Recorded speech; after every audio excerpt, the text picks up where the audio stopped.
Hey there, and welcome to the Divorce Planner Podcast. I'm divorce prep coach Alex Beatty. Figuring out a parenting plan during divorce is one of the most daunting tasks you'll face. Today, I'm talking to parenting plan expert Samantha Boss about how to build a parenting plan that actually works for your family. We talk about how getting specific about schedules and decision-making authority protects you later, anticipating life changes and building flexibility into your plan, and the power of going into your attorney consultations already prepared with your parenting plan priorities. If you're trying to figure out how to create a parenting plan that protects your kids and sets everyone up for success, this conversation has all the practical guidance you need. Let's dive in.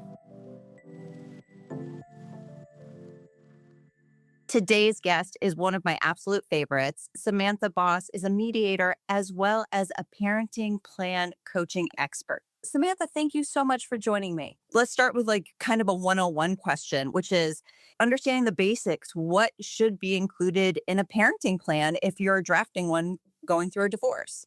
Right. Well, I think first understanding what is a parenting plan. I don't think a lot of women really understand what the end result is when they get divorced. I think everybody's so hyped up on ending this marriage and getting out of this, union that they don't understand what their end product is going to be when they hire said attorney and they go in front of a judge. What will you walk away with after this divorce? And that is two things. You're going to have a financial portion, which you know a lot about, and you're going to have a parenting plan. You're going to have two pieces, two documents, essentially, and they're called different things all over the United States and all over the world, MSAs or parenting plans, everybody's different, but the basis is what it is a parenting plan. So a parenting plan is a legal binding document that both parties agree to follow, ideally, for the sake of their children, and in said document, you're going to have things like visitation schedules and holiday schedules and vacation schedules and so much more. And so what I do is I educate women about make sure your attorney does not forget these things because these things are critical for you. And I think a lot of attorneys are still using older templates that maybe aren't up to date with the times and up to date with both women and men working and not staying at home and technology and kids' needs and how busy kids are. I think a lot of attorneys are using older templates. So here are the 5 things that I think are non-negotiables. That there's a lot of things that I think you should have in your parenting plan, but 5 things that are non-negotiable, especially, again, I specialize in high conflict. So first and foremost, legal decision making. I think a lot of states are switching to this 50-50, everybody, you get joined and you get joined, even though I can prove that him and I hate each other and him and I have abuse in our relationship, we get handed joint. So I really think unraveling that with your attorney and going into finer points of detail of what does that really mean you have to be doing. The other thing is a visitation schedule. I see all the time people having these vague visitation schedules that just say, mom gets 2 days a week and dad gets 3 days a week. They alternate weekends. And I'm like, what time does it start? What time does it end? What specific day do I have? How the hell do I plan? I'm a type A person. How would I plan anything if I just have to work with him? He hates my guts. So having that strict visitation schedule. The other thing is the holidays. You got to have that time scheduled for you to celebrate with your family and your children. So making sure that holiday schedule gives your children enough time to relax and enjoy, but also able to see your extended family, and I think a lot of attorneys are throwing people to the bus and saying, just talk about it. Just go work it out, be reasonable with each other. And if we know anything, personality disorders, mental disorders are on a rise, and trying to deal with somebody that's just not stable is not how I want to spend my holiday time. The fourth one is extracurriculars. I think a lot of people are divorcing when their children are young, and they don't understand how busy and active their kids will be as they get older.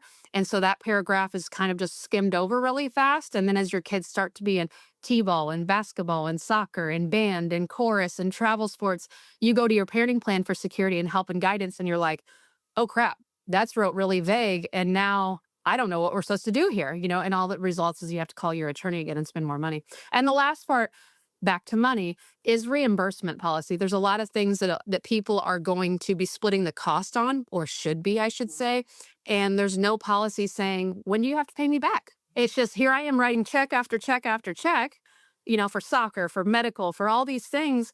And it never says when do I get my reimbursement? And as a single mom, my account can't float all of the bills 100% and just waiting for him to pay me back. So those are the 5 things that I see across the board. That there's so much more, but those are the 5 major things that I feel like have a long lasting impact. So much great information in that answer, Samantha. Thank you so much. And I think what people are usually surprised at, and what you're so good at because you are so detailed and you're such a forward thinker, is people think it's going to be a one and done, right? But it really is a living document, especially if you've got young kids, because things change as they grow up and as things change. But for sure, having an understanding of the details of vacation time, who's getting what when, and also the reimbursements are huge. You're right, because you're already operating on much smaller budgets after divorce. And so you can't just sit there absorbing these costs. So, what tips do you really have for trying to maintain a healthy, or at least an open and cooperative line of communication with your ex? I think first you have to know, who are you talking to? Mhm. So I may have all these great thoughts. I'm sitting here listening to Alex. I've watched Sam and I'm hearing all this great information.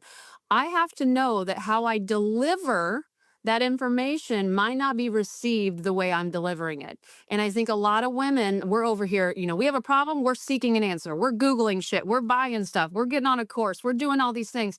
But how we sit at the table and we say, hey, we need to figure out this holiday schedule. We need to figure out visitation. We need to talk about a reimbursement policy. What I may be saying is care and concern, and for both of us, but what that person may be hearing is, oh God, she got smarter than me. She's trying to one up me. She's trying to, smooth one over and take advantage of me. So I think first and foremost, you have to meet your partner where they are at. And I think when we talk over their head, they get intimidated. And instead of saying, I don't understand, can you explain? They're just going to pony up to no. Nope. And they're going to go get lawyers, and it's going to be costly, and it's going to go outrageous. What I think would be, if I had a do over and maybe my ex husband wasn't so high conflict, is I think I would have made the plan myself first and then piecemealed it over. Maybe I would have said, hey, let's think about our holidays coming up. Your family does this on these days, my family does, and slowly start building how it benefits my ex. If I go in talking about myself on, we need to do this, and I think this is what's best, and I think we should split up the kids, and I know what's better for the children, they get intimidated and they will regress back to the corner and come out fighting in that corner like, you're not going to talk to me that way. So again, first and foremost, meet your partner where their mental and emotional capacity is at. Don't overtalk them. Don't try to be overeducated to them, because they will get intimidated quickly. So I think you have to respect your partner of where they're at. They might not be ready. They may still be in the bitter phase, the angry phase, the shame phase, where they're not wanting this marriage to end. And that's why they don't want to meet and talk to you. And ultimately, if you have resistance so bad that someone's like not meeting you at the table anymore, then you have no choice but to go lawyer up and have your lawyer handle it at that point. And that's what's sad, that that's where everybody goes first nowadays, and goes to the lawyer, and nobody's talking at kitchen tables anymore. And that's just the times that we're in, because we have a lot of people that are hurt, and hurt people hurt people. So if I'm hurt, then I'm going to attack you, and I'm going to say no because you want this, and I'm saying no to all of it. And so you have to just kind of remove yourself from the situation, and from their perspective, what are they feeling? And I don't think I did that very well. I think, I walked into my divorce saying, this doesn't make sense. We're not getting along. We hate each other. Let's just get divorced. I thought he would rationally hear that. What he heard was, well, I'm going to have a failed marriage. Number two, she's going to take everything I have. I'm not going to see my kids. And so he put a wall up real fast and was like, no, no, no, no, no. So I think you need to remove and look from their perspective. And you might understand that this is why you're getting that with resistance, is they are scared. They're scared to death. I think you really nailed it on the head, which is, it's an emotionally triggering conversation. And what you're saying might not be landing. How can you really make sure that you structure a plan that's going to anticipate certain changes, or it's going to take into account the fact that it is hard to have these conversations over and over again because maybe there's some friction? How can you kind of anticipate that so you can head it off at the pass, save money, and also your sanity? Well, I think that comes back to, who are you putting on your team to help you? And I think this is something, you and I are from the same generation. We kind of voyaged through this divorce on our own. There's a lot of shame and guilt. So we hired our attorney, we buried our head down, and we said, I'm fine, I'm fine. And we didn't seek a lot of outside help. And hence why we know our jobs are so important now, because we didn't have people like us around.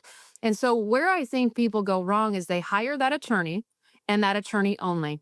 and they don't talk to anybody else. And I want everybody to kind of dig deep and think about this. You hired someone to help you with this plan, this parenting plan for your child. This parenting plan is supposed to get you from diapers to diploma. It really is. And so many attorneys, and I like to call attorneys Larry's, Larry the lawyer, he doesn't build you a lifelong plan. He builds you the right now plan. Because why? He wants you to come back, and he wants you to come back. So when you look at Larry the lawyer that you've hired, does Larry have children? Does he even know what your children are going to go through? And I'm not saying your attorney needs to have children, but you need somebody on your team that has had children. And I think that's why I'm so popular, is because my kids are 20 and 18, and they were divorced kids at 1 and 3. So I've navigated this whole single mom life and every milestone that my kids have went through as a single mom and with a high conflict person, wishing that my parenting plan was more than 4 pages and 16 paragraphs. I was hoping that it had some detail in it, and it didn't. And as I navigated life with him and I started working on this job, I realized there is a way that you actually can get kids from diapers to diplomas. And what we do is we look at what children go through on a basic need level. They have daycare, they have preschool, they have school, they have junior high, they have high school, but they also have cell phones, and they have cars, and they have jobs, and they have sporting events, and they have religion. So we take all of those components and we write about them. And the thing that lawyers don't like me and say, well, you don't know, if your child's going to go through that. And to that, I say, well, if our child doesn't, can't we just skip that paragraph? You just got to kind of look at, what is my kid going to go through? But the problem is, you're a first time mom. You have a 3-year-old. You don't know what your kid's going to need and go through. So when you see that really shitty parenting plan, you go, this looks great. And then 2 years from now, you're like, oh shit, school's not even in here. Preschool is, but school's not. And now you're back to hiring your attorney again. So I think it's just getting somebody on your team that knows children, that knows what children go through, and that has been divorced and understands those both things that you just talked about, the emotional side and the business side. You got to have people on your team that can take emotion out and help guide you as a business decision. I think that's 100% true. And I think there's this idea, you say parenting team, right? I think there's this idea out the gate of my team is my attorney, right? And that's not true. Or this idea to have more resources is something that's reserved for people with a huge budget. And then that's not true. What you and I have done, and a lot of colleagues in this field, is having gone through it and then entered this specialty. Having come from that place, we understand the financial challenges that you're going through. So we've made it affordable no matter where you are in your budget, whether it's you have zero money and you just need to sit and watch these conversations, or if you have a little bit of a budget or beyond. This is accessible for anyone at this point. It's no longer reserved for the 1%. We'll be back after a quick break. Feeling overwhelmed about the possibility of a divorce and not sure where to start? Book a free 15-minute strategy call with me. During our time, we'll talk about where you are in the process and what next steps could be. To schedule your call and learn more about my coaching program, head over to www.thedivorceplanner.net/coaching. Let's get back to today's episode. We have to look at who we hire on our team, and we have to look at their agenda. So it's one thing for your attorney to say no, that will not be considered by a judge. It's another thing to say, ooh, I've never heard of this before. I would love to be the first one that presents it to a judge to come up and show the judge that this is resolution. Holy cow, like this will save people. So I have to look at my attorney's agenda with me. And first and foremost, not every attorney is created equal, and not every attorney is your attorney. There are bad attorneys out there. There's bad mediators out there. There's bad therapists out there. We have to weed through the shit and get to a good one. And sometimes people have to switch lawyers 2 or 3 times to find that attorney that reads those suggestions and goes, oh my gosh, your story is so high conflict. I 100% know why you want these details. I will go stand in front of that judge and I'm going to talk that judge into it. Because part of what you're hiring, Larry the lawyer to do is to showcase your case, is to be this theatrical person in the courtroom and say, this woman has been through hell and back and what this man has put her through, and she's high conflict situation, and this is why she's asking for all this detail and protection for her future, because it's a financial burden. If you don't get those details put in now, you're going to hire your attorney. So the other thing I would say is ask your attorney, okay, if I leave all this out, will you represent me for free when I have to come back? 100% they're going to tell you, no way, no way, no way. So it's like, so if I'm asking for it, I would much rather have a judge tell me no. But again, I question that judge on how long has that judge been on file?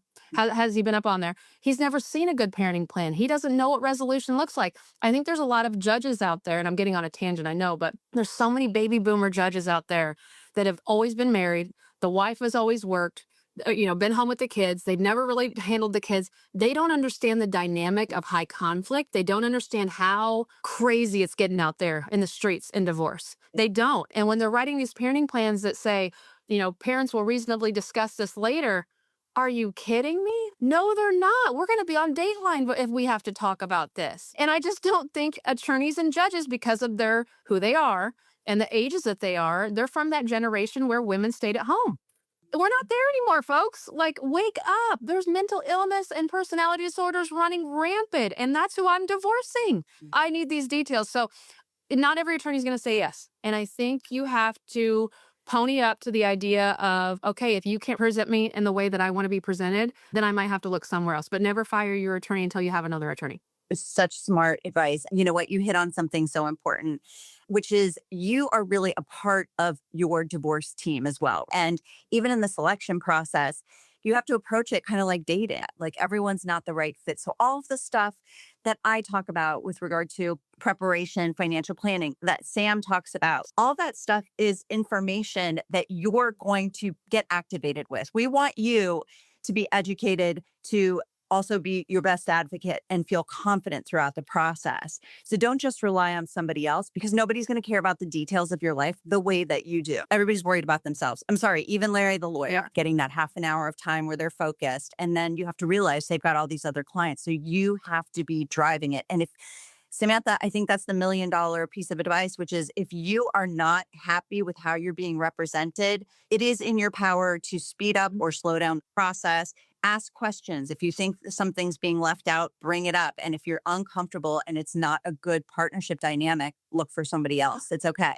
Absolutely. And that goes back to what I said about talking to your ex. If you go to your attorney and what you delivered is, hey, I was on this really good podcast, I listened to some things, I took this class, I hired this woman, whatever it is, and you're going and you're spewing these great ideas to Larry, your lawyer, and Larry's like, no.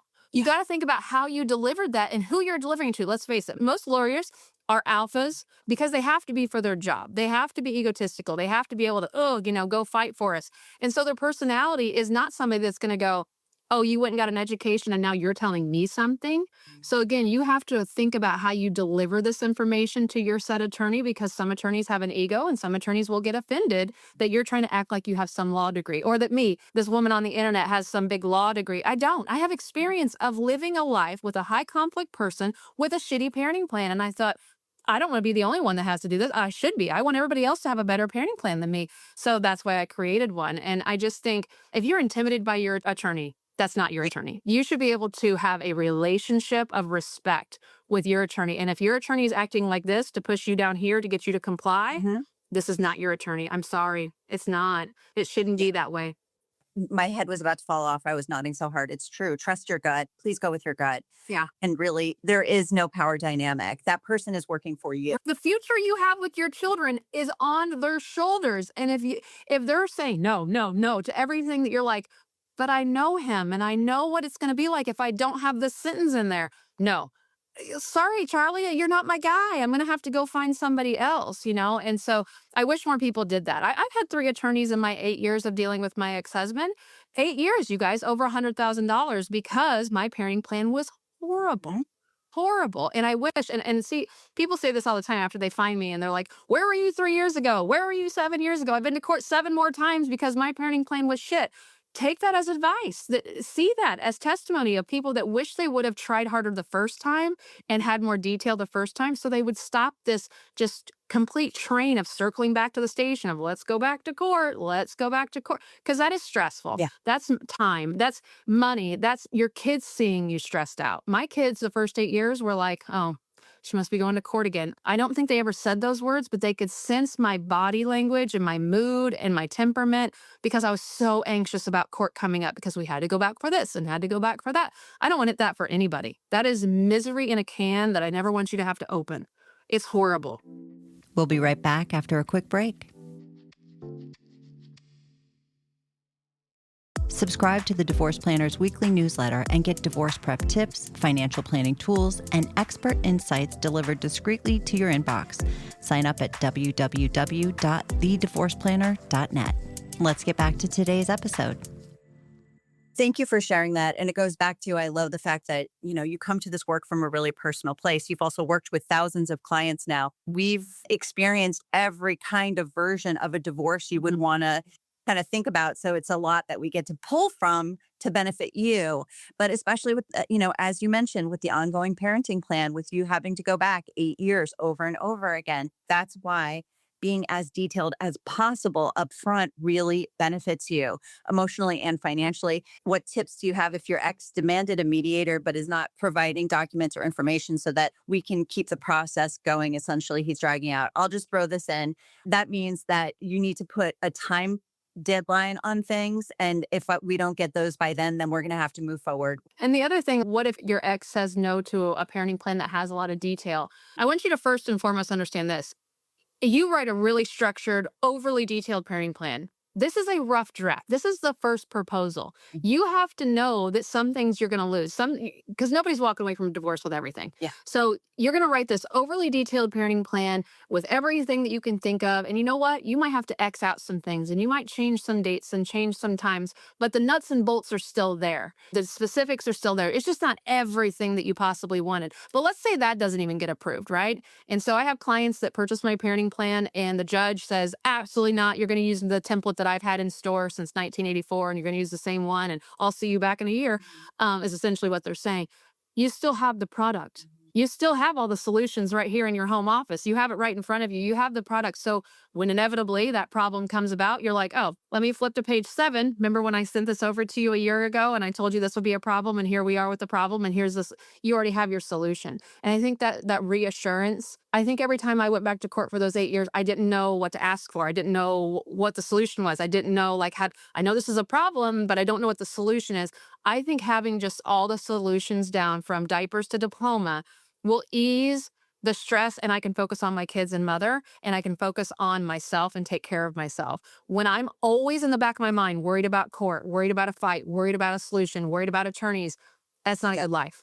It's not a good life. It's a lot of alcohol. It's a lot of therapy. It's a lot of coping skills. If you don't have the right ones, you're going to pick the wrong path like I did until you figure it out. So I think just having all the solutions, whether it gets believed or not, or taken into court or not, you have them. And it's a big reassurance. 100% agree with you across the board. And I'm going to wrap up with one more question, which is how can you help me with my parenting plan? Yes. Okay. So people know that I'm the high conflict person. Come to me if you know that your ex and you are going to have some bad seasons, right? And so what people do if they want to hire my team and I is they go to my website, they purchase my parenting plan, and immediately you are sent a questionnaire. It's a simple questionnaire. I used to have this big, huge, long questionnaire, but what I found out is people don't know those answers. They're coming to me for those answers. So why not just give them the answers? It is a way to kind of speed up your divorce. I mean, this is the end product. And I don't know why Larry's don't let you see it until 2 days before your court. They're like, hey, by the way, do you want to look at this parenting plan and try to settle 2 days before your court case? I can't handle that stress. I still have a job. I'm still taking care of kids. And now you want me to look at something that's going to plan out my whole life in 2 days, Larry? Where have you been for the past year? Where has this been? I just put it in your hands. Yes. You be the one that picks it, not Larry. Larry doesn't even have kids. Yeah. I love that you said that. Don't be afraid to drive the process. Be judicious, obviously, with your time. So if you're preparing something, have it be one email and done or one phone call, no drips and drabs. We want to save you that time and money. Samantha Boss, thank you so much for joining me. You've been generous, not just with your time, but also with so much great information. But I appreciate your time and I hope to talk to you again really soon. Yes, absolutely. And again, be your own advocate. Have no regrets that you didn't try your hardest to just speak up for yourself. That's a wrap on today's episode. I hope you found it helpful. For more free resources, check out my blog at www.thedivorceplanner.net/blog. You'll find articles on how to emotionally and financially prepare for divorce, gain insights into the process from divorce experts, and empower yourself with tips and tools that make your divorce journey easier. And you can follow me on Instagram at the.divorce.planner, on Facebook at Divorce Prep, and on YouTube at The Divorce Planner for daily divorce prep tips and support. I've helped hundreds of clients and thousands more with my digital divorce prep tools prepare for divorce. and I'd be honored to support you too. I'm Alex Beatty, and this has been the Divorce Planner Podcast. Until next time, remember, divorce is hard. Preparing for one doesn't have to be.